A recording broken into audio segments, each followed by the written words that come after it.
তুফান বলি যে ছেলেটা, ও একটা লোক নিয়েছিল, বাইরেকার লোক, গ্রামে একটা অশান্তি সৃষ্টি করার জন্য এখানে বোম বাঁধছিল।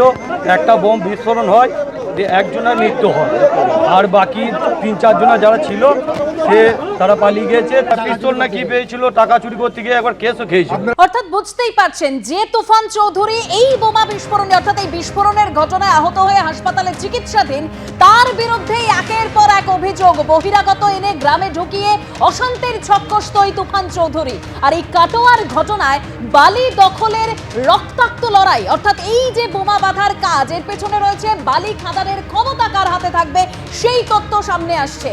পুলিশের স্ক্যানারে যখন তুফানের একের পর এক কীর্তি, যেরকম বিস্ফোরণ কাণ্ডে উঠে আসছে জেল ফেরত তুফান ও বহিষ্কৃত তৃণমূল কাউন্সিলরের নাম। তৃণমূলের জেলা সভাপতির নিশানায় বহিষ্কৃত এই তৃণমূল কাউন্সিলর। বালিঘাটের দখল নিতেই বোমা বাঁধা হচ্ছিল, এরকমই দাবি করছেন রবীন্দ্রনাথ চট্টোপাধ্যায়। দুষ্কৃতীদের টার্গেট ছিলেন তিনি। দুষ্কৃতী তুফান চৌধুরী জঙ্গল শেখের লোক। তৃণমূলের পার্টি অফিসে হামলা চালানোর জন্যই বোমা মজুত করা হচ্ছিল। একসময় বালিঘাটের দখল ছিল জঙ্গল শেখের হাতে, ফের তার দখল নিতে মরিয়া হয়ে উঠেছেন জঙ্গল শেখ। জঙ্গলের নির্দেশেই বোমা বাঁধা হচ্ছিল। জঙ্গল শেখ কাটোয়া পুরসভার 13 নম্বর ওয়ার্ডের প্রাক্তন তৃণমূল কাউন্সিলর।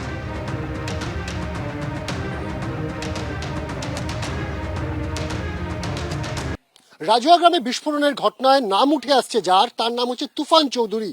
কে এই তুফান চৌধুরী? পুলিশের খাতায় দাগি আসামি বলে পরিচিত এই তুফান চৌধুরী, যার বিরুদ্ধে ছিনতাই থেকে শুরু করে ডাকাতি একাধিক মামলা রয়েছে। শুধুমাত্র তাই নয়, দিন 10 আগেও সে কিন্তু জেল থেকে ছাড়া পায় এবং তারপর ফের নতুন করে কিন্তু এখানে বোমা বাঁধার কাজ করেছিল। এবং এই বোমা বাঁধার কাজ কেন? কারণ এই যে রাজুয়া গ্রাম সংলগ্ন যে নদীর ঘাটগুলি রয়েছে সেইখানে বালির তোলা হয় এবং সেই বালির ঘাটই কিন্তু ছিল মূল লক্ষ্য। শুধু কি এই একা এই তুফান চৌধুরী তা কিন্তু নয়, পুলিশের তথ্যে বা এখনো পর্যন্ত তদন্তে যেটা জানা যাচ্ছে যে এই তুফান চৌধুরীর পাশাপাশি কিন্তু জঙ্গল শেখ, তার নামও কিন্তু উঠে আসছে। কে জঙ্গল শেখ? জঙ্গল শেখ হচ্ছে একসময় এই কাটোয়া এলাকার, তিনি কিন্তু তৃণমূল কংগ্রেস করতেন এবং পরবর্তী সময় কিন্তু তৃণমূল কংগ্রেস থেকে তাকে সাসপেন্ড করা হয়।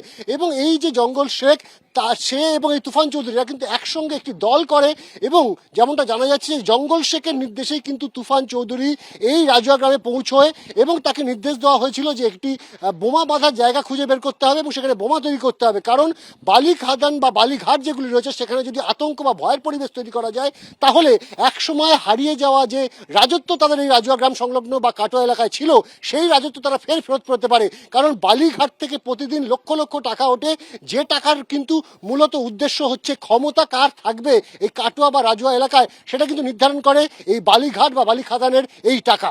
ক্যামেরায় প্রবীর সামন্তের সাথে অনির্বাণ বিশ্বাস ও রানা দাস, এবিপি আনন্দ, পূর্ব বর্ধমান।